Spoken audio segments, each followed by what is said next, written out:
Hello everyone and welcome you all to my new YouTube video. तो आज की इस नई यूट्यूब वीडियो में मैं आप सभी से direct tax and international taxation में नवंबर 21 या आप उसे दिसंबर 21 एग्जामिनेशंस बोल लीजिए, उसमें जितनी भी डायरेक्ट टैक्स में अमेंडमेंट्स हैं मैं उन सभी के बारे में इन डिटेल डिस्कशन करने के लिए आया हुआ हूँ। और आपको मेक श्योर करता हूँ कि इस जितनी भी अमेंडमेंट्स आपके लिए दिसंबर 21 एग्जामिनेशंस के लिए हैं, ये नामात्र अमेंडमेंट्स हैं। आपको बिल्कुल घबराने की ज़रूरत नहीं है। टोटल 6 पेजेस के स्टैचुरी अपडेट्स हैं जो कि मैंने आईसीएआई के वेबसाइट से डाउनलोड कर रखा है और उसी से मैं आपको इसको पढ़ाने वाला हूँ। तो चलिए स्टार्ट करते हैं आज की इस वीडियो को। तो आप अपने स्क्रीन्स पर ध्यान देना है। The November 2020 edition of the study material based on the provisions of direct tax laws as amended by the Finance Act 2020। तो मेक श्योर करना है कि आपको फाइनेंस एक्ट 20 ही पढ़ना है दिसंबर 21 एग्जामिनेशंस के लिए, and the taxation and other laws act 2020 and significant notifications and circulars issued up to 30th April 2021 means 30th April 2021 तक जितने भी नोटिफिकेशंस एंड सर्कुलर्स इशू हो गए थे वो आपके एग्ज़ाम्स के लिए रिलेवेंट होने वाले हैं, जो कि इस पर मेंशन भी है। तो चलिए अब मूव फॉरवर्ड करते हैं वन बाय वन कि हमारी अमेंडमेंट्स क्या हैं। तो फर्स्ट ऑफ ऑल हम डायरेक्ट टैक्स लॉज की बात करेंगे। तो डायरेक्ट टैक्स लॉज में जो सबसे पहली अमेंडमेंट है वो सैलरी के चैप्टर में है। तो ये उतनी खास अमेंडमेंट नहीं कह सकते इसको, बट अगर स्टैचुरी अपडेट में दिया है तो हमें इस पर समझना है। तो इस पहली अमेंडमेंट को समझने से पहले हमें इस सेक्शन का बैकड्रॉप जानना पड़ेगा ताकि हम ये समझ पाएँ कि ये अमेंडमेंट क्या है, तब ईजिली समझ में आ जाएगा। तो बैकड्रॉप ऑफ दिस अमेंडमेंट ये था कि फाइनेंस एक्ट 2020 में एक कंट्रीब्यूशन को परक्यूजेट बनाया गया था। और वो क्या कंट्रीब्यूशन था? एम्प्लॉयर का कंट्रीब्यूशन था। किस चीज़ में? आरपीएफ में, एनपीएस में, अप्रूव्ड सुपर एनुएशन फंड में, इन एक्सेस ऑफ 7,50,000। मीन्स अगर एम्प्लॉयर आपके सैलरी का कंट्रीब्यूशन कर रहा है, तो अगर वो आरपीएफ में कर रहा है, एनपीएस में कर रहा है या किसी अप्रूव्ड सुपर एनुएशन फंड में कर रहा है, और पूरे साल का कंट्रीब्यूशन 7,50,000 से अगर एक्सीड करता है, तो जितना भी पोर्शन एक्सीडिंग 7,50,000 है उसको टैक्सेबल परक्यूजिट बना दिया जाएगा। Suppose for example mister X is an employ and his employer has contributed 8,50,000 in the financial year 2021। तो उसके लिए जो टैक्सेबल परक्यूजिट होगा वो 1,00,000 रुपीज़ का होगा, and it is to be taxable in the hands of employees. और उस अमेंडमेंट में एक बात और जोड़ी गई थी जिस लाइन से ये अमेंडमेंट रिलेटेड है, उसमें क्या जोड़ी गई थी? Further annual accretion interest dividend और similar amount on contribution of more than 7,50,000। Means जो वो 1,00,000 वाला जो अमाउंट है उसमें कितना इंटरेस्ट अपोर्शन है वो भी टैक्सेबल होगा, बट उस इंटरेस्ट के अमाउंट को कैलकुलेट करने का कोई स्ट्रेट फॉरवर्ड फार्मूला नहीं था। तो उसी इंटरेस्ट के अमाउंट को कैलकुलेट करने के लिए ये आपको आईसीएआई ने इस फर्स्ट अमेंडमेंट में फार्मूला प्रोवाइड किया गया है। तो हम सीधा क्रक्स पर चलते हैं कि क्या क्रक्स है इस अमेंडमेंट का। Accordingly the CBDT has vide this notification prescribed the following formula to compute the annual accretion by way of interest dividend or any other amount of similar nature during the current previous year to the balance of the credit of the recognized provident fund or NPS or approved superannuation fund to the extent it relates to the employer's contribution in excess of 7,50,000। Means हमने अपने example में 8,50,000 का amount लिया था, तो कितना access था? वो 1,00,000 रुपीज़ एक्सेस था। तो उस 1,00,000 रुपीज़ पर कितना इंटरेस्ट एट्रीब्यूटेबल है जिसको हमको टैक्सेबल करना है, उसके लिए आईसीएआई ने आपको एक फॉर्मूला दिया है। T P is equal to P C by 2 into R plus PC1 plus TP1 into R. देखने में तो ये फॉर्मूला काफ़ी कन्फ्यूजिंग है और आपको ईजिली ये समझ में भी नहीं आने वाला है। तो one by one in detail समझते हैं कि ये TP PC क्या चीज़ है।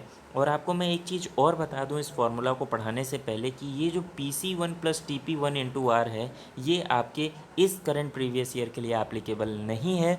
मीन्स आपके एग्ज़ाम में अगर ये क्वेश्चन आता भी है तो आपको फार्मूला बस TP is equal to PC/2 into R से ही आपका आंसर आ जाएगा। तो चलिए अब वन बाय वन देख लेते हैं कि इन पूरे फार्मूलेज़ में जो वर्डिंग्स यूज़ हुई हैं इनके मतलब क्या क्या हैं। तो फर्स्ट है उसमें टीपी। तो टीपी का मतलब है taxable perquisite under 17 subsection 2 subclause 7A to the current previous year that is previous year 2021 आपको टैक्सेबल परक्यूजिट जो इंटरेस्ट का अमाउंट है जो निकालना है वो है टीपी। वही चीज़ तो आपको फाइंड करके चलनी है। अब हमने बोला था कि टीपी 1 आपके एग्ज़ाम पॉइंट ऑफ व्यू से रिलेवेंट नहीं है, तो चलिए देखते हैं कि टीपी 1 है क्या। एग्रीगेट और taxable perquisite under 17 to 7A for the previous year or the year commencing on और after 1/4/2020 other than the current previous year. अब other than the current previous year or on और after 1/4/2020 wordings का मतलब आप समझते हैं कि ये जो अमेंडमेंट एप्लीकेबल थी वो एप्लीकेबल थी 1/4/2020 से एप्लीकेबल थी, और ये यहाँ पे लिख भी रखा है ऑन और आफ्टर 1/4/2020, बट यहाँ पर वर्ड यूज़ किया गया है other than the current previous year. हमारे केस में तो अभी प्रीवियस ईयर यही है 1/4/2020 टू 31 मार्च 2021। तो इस प्रीवियस ईयर को छोड़कर जब नेक्स्ट प्रीवियस ईयर आएगा अप्रैल 21 टू मार्च 20, तो उस केस में TP1 एप्लीकेबल हो जाएगा। होप आपको TP1 समझ में आ गया होगा। अब मूव फॉरवर्ड करते हैं पीसी पे कि पीसी क्या है। पीसी बहुत ही आसान है, अमाउंट और aggregate of amount of employer contribution in excess of 7.5 lakhs. Means जो हमारे एग्जाम्पल में 1 लाख रुपीज़ था वही हमारा इस केस में पीसी बन जाएगा। अब PC1 क्या है जो कि आपके एग्ज़ाम के लिए रिलेवेंट नहीं है, वो है अमाउंट और aggregate of amount of employer contribution in excess of 7.5 lakhs to the specified fund on और आफ्टर 1 अप्रैल। जो भी हमने ऊपर TP1 में बात की वही हमारे PC1 के लिए है। तो PC1 में भी जो हमारा एग्रीगेट एनुअल एकुमुलेटेड अमाउंट जो है ऑन और after 1 April 2020 but other than the current previous year. अब करेंट प्रीवियस ईयर ही हमारा 1/4/2020 से 31 मार्च 2021 है, तो इस केस में ये PC1 भी एप्लीकेबल नहीं होगा। इसीलिए मैंने ऊपर में फॉर्मूले में आपको PC1 और TP1 कटवा दिया था।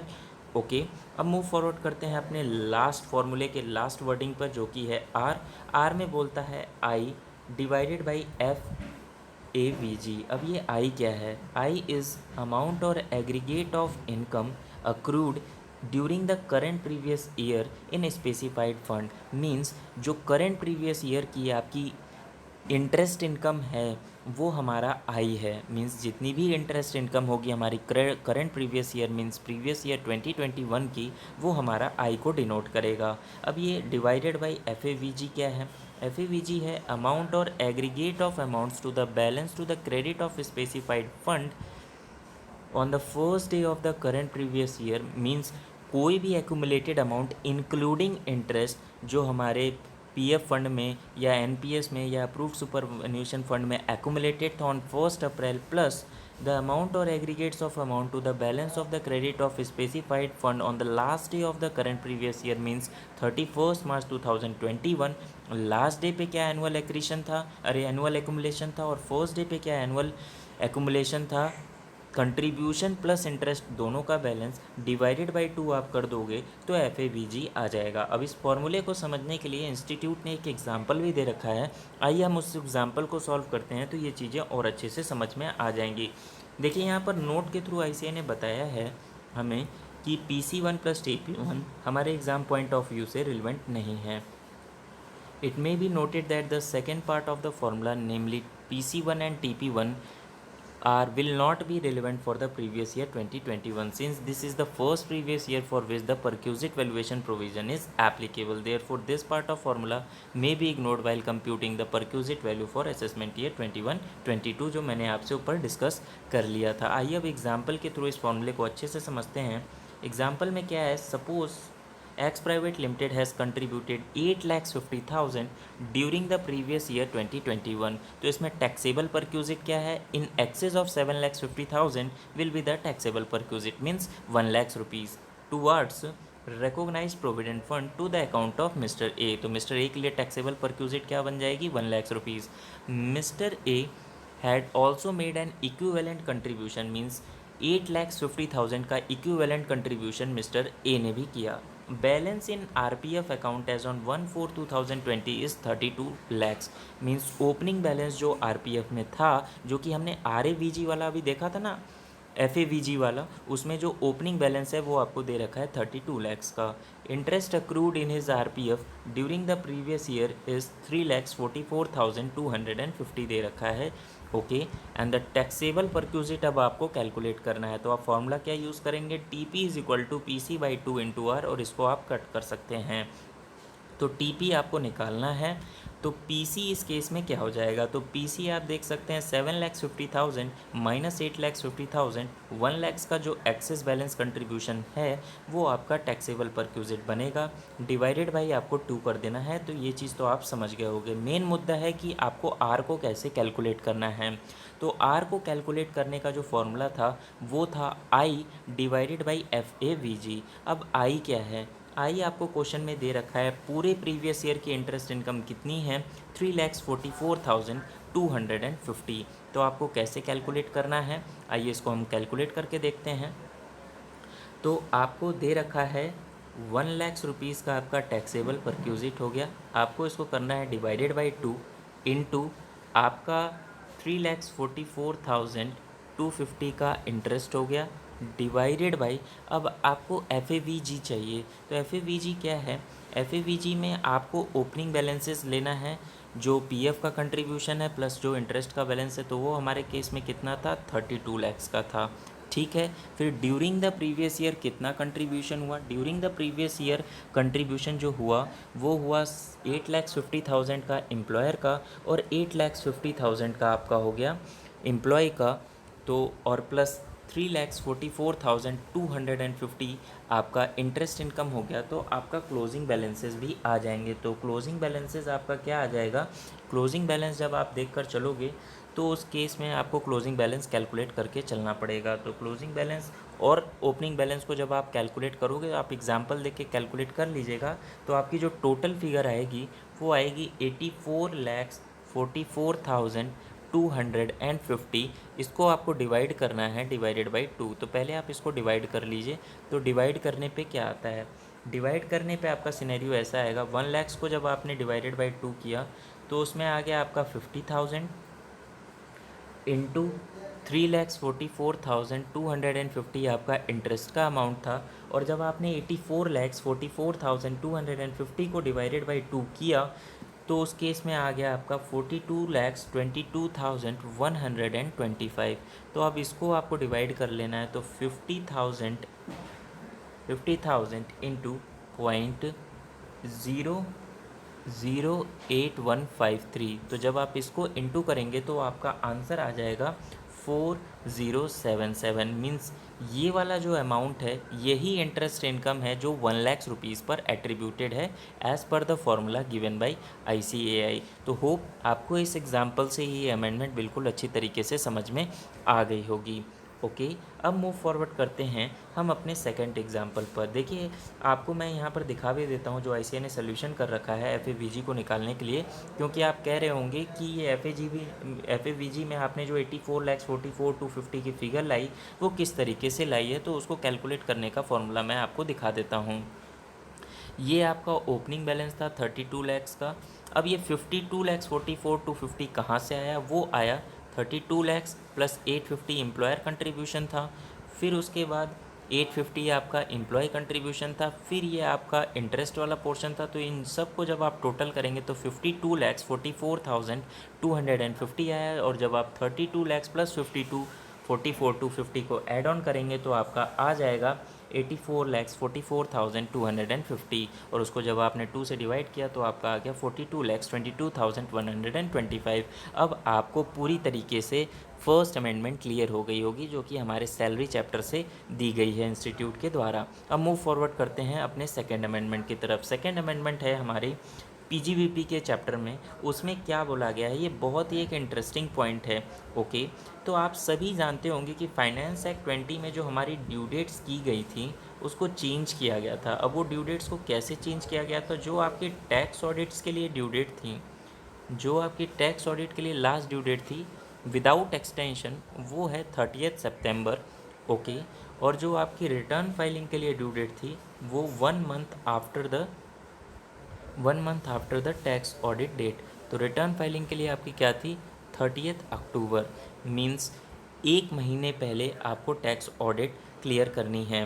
तो अब सेक्शन 44 AB में जब टैक्स ऑडिट होती है तो चार्टर्ड अकाउंटेंट को उसमें सर्टिफाई करना पड़ता है और रिपोर्टिंग करनी पड़ती है। तो एक सेक्शन आता है हमारा PGBP में, सेक्शन 43B, जो कि बोलता है कि कुछ ऐसे एक्सपेंसेस होते हैं जिसको हम up to the due date of return filing तक अगर पेमेंट कर देते हैं, mark my words, up to the due date of return filing, तो हमको वो एक्सपेंसेस अलाउ हो जाते हैं। बट इसमें प्रॉब्लम्स क्या आ रही थी न्यू डेट्स को नोटिफाई करने के बाद कि 30 सितंबर तक तो हमें टैक्स ऑडिट ओरिजिनल को सर्टिफाई करना होता है। तो उस टाइम तक अगर हमारे एक्सपेंसेस जो 43B में प्रिस्क्राइब्ड हैं वो अनपेड हैं, तो उस टाइम पर क्या है कि ऑडिटर उसको नॉट पेड के ही कैटेगरी में रख कर चलेगा टैक्स ऑडिट की जब रिपोर्टिंग कर रहा होगा, और उस बेसिस पर वो हमें एक्सपेंसेस अलाउ नहीं हो पाएंगे। तो अब क्या किया गया है कि इस अमेंडमेंट के थ्रू अब revision of tax audit report को अलाउ कर दिया गया है। मींस एक बार अगर ऑडिट फाइनल हो भी गई आपकी 44AB में तो उसका रिवीजन अलाउड है, और जो मैक्सिमम टाइम लिमिट है रिवीजन की वो 31 मार्च ऑफ द असेसमेंट ईयर तक है। Means 31 March of assessment year तक उस ऑडिट रिपोर्ट को रिवाइज कर उस एक्सपेंसेस को अलाउ किया जा सकता है, प्रोवाइडेड कि proper facts have been provided by the assessee to his tax auditor. तो सेकंड अमेंडमेंट हमारी इससे रिलेटेड थी। होप आपको सेकंड अमेंडमेंट भी अच्छे से समझ में आ गई होगी। फिर हम मूव फॉरवर्ड करते हैं अपने थर्ड अमेंडमेंट की तरफ। थर्ड अमेंडमेंट है हमारे मिसलेनियस प्रोविजंस चैप्टर में। क्या अमेंडमेंट लाई गई? ये अमेंडमेंट थी आपकी एसएफटी रिपोर्टिंग से रिलेटेड, कि एसएफटी रिपोर्टिंग में कुछ ट्रांजेक्शन्स को और ऐड किया गया है। तो वो एसएफटी में क्या क्या ऐड किया गया है? जो भी कैपिटल गेन्स होंगे on transfer of listed securities और यूनिट्स ऑफ म्यूचुअल फंड्स, वो अब आपकी एसएफटी रिपोर्टिंग करेंगे। और रिपोर्टिंग अथॉरिटीज़ कौन होंगे? Recognised stock exchange depository, recognised clearing corporation. Means आपके कैपिटल गेन की पूरी रिपोर्टिंग अब एसएफटी के थ्रू आएगी। मीन्स आपके एनुअल इन्फॉर्मेशन स्टेटमेंट, जिसको आप फॉर्म 26 ES भी बोलते हैं, उसमें कैपिटल गेन कंप्यूट होकर अब आपको मिलने वाला है। ओके, मीन्स इनकम स्केपिंग अब बहुत ही मुश्किल होते जा रहा है। उसके बाद जो भी आपको डिविडेंड इनकम होगी कंपनी से, वो भी आपके एनुअल इन्फॉर्मेशन स्टेटमेंट में रिपोर्ट होकर मिलेगी। और जो भी आपको इंटरेस्ट की इनकम होती है, चाहे वो बैंकिंग कंपनी से हो या post master general as defined under 2J of the Indian post office act, और या NBFC से हो, उस पूरी इंटरेस्ट की भी रिपोर्टिंग आपके एनुअल इन्फॉर्मेशन स्टेटमेंट में होने वाली है। ये इतनी इंपॉर्टेंट अमेंडमेंट नहीं है। अब मूव फॉरवर्ड करते हैं हम इंटरनेशनल टैक्सेशन की तरफ। तो आपने देख लिया कि डायरेक्ट टैक्सेशन में बहुत ज़्यादा कुछ खास अमेंडमेंट नहीं है, और एग्ज़ाम पॉइंट ऑफ व्यू से भी उतनी रिलेवेंट नहीं है। अब ये इंटरनेशनल टैक्सेशन में क्या अमेंडमेंट आई? इंटरनेशनल टैक्सेशन में आपने एक कंसेप्ट पढ़ रखा होगा कंट्री बाय कंट्री रिपोर्टिंग का। कंट्री बाय कंट्री रिपोर्टिंग में जो आपने थ्रेशोल्ड लिमिट पढ़ी थी कि मीन्स अगर पेरेंट एंटिटी इंडिया में है तो उसको country by country reporting file करनी पड़ेगी, प्रोवाइडेड कि वो प्रिस्क्राइब्ड कंसोलिडेटेड जो ग्रुप रेवेन्यू है वो प्रेस्क्राइब थ्रेशोल्ड को एक्सीड कर ले। तो वो प्रेस्क्राइब थ्रेशोल्ड था पहले 5500 करोड़ का। उस थ्रेशोल्ड लिमिट को अब चेंज कर कितना कर दिया गया है, जो आपको ध्यान में रखना है, आपके MCQ में आ सकता है। वो थ्रेशोल्ड लिमिट को अब बढ़ाकर 6400 करोड़ कर दिया गया है। पहले ये 5500 करोड़ था, अब 6400 करोड़ कर दिया गया है। और जो इसकी रिपोर्टिंग है वो क्या बोला गया है? Also rule 10DB now provides that the income tax authority for the purpose of section 286 means country by country reporting would be the joint director as may be designated by principal director general of income tax or the director general of income tax as the case may be। तो आप video pause कर इसको याद कर लेना है। ये भी इतनी इंपॉर्टेंट अमेंडमेंट नहीं है। इंपॉर्टेंट जो चीज़ है इस अमेंडमेंट में वो ये है कि आपको ये लिमिट को मगअप कर लेना है कि 64,000 करोड़ तक का कंसोलिडेटेड ग्रुप रेवेन्यू को अगर एक्सीड करेगा तो उस केस में आपको CBC रिपोर्टिंग करनी पड़ जाएगी। मीन्स थ्रेशोल्ड लिमिट अब 5500 करोड़ से 6400 करोड़ तक कर दी गई है। और लास्ट अमेंडमेंट जो आप देख सकते हैं अपने स्क्रीन्स पर, that the last day of intimating the Aadhaar number under the income tax act for the purpose of linking Aadhaar को 31 मार्च था, बढ़ाकर 30 जून कर दिया गया है। तो ये हमेशा बढ़ता ही रहता है, तो ये भी आपके लिए उतना रिलेवेंट नहीं है। तो आज की DT के अमेंडमेंट्स में मैंने एक वीडियो में ही सारी अमेंडमेंट्स को कवर कर दिया, और इससे ज़्यादा आपको कुछ और देखने की ज़रूरत नहीं है अपने दिसंबर 21 एग्जामिनेशंस के लिए। बाकी आपने जो पहले से पढ़ रखा था वही आपको अच्छी तरीके से रिवाइज करना है, मगअप करना है। तो मिलते हैं अपने नेक्स्ट वीडियो में इसी तरीके के रिलेवेंट किसी अपडेट्स के साथ या नोटिफिकेशंस के साथ या किसी इंपॉर्टेंट सर्कुलर नोटिफिकेशन के साथ। अभी के लिए फ़िलहाल बाय बाय।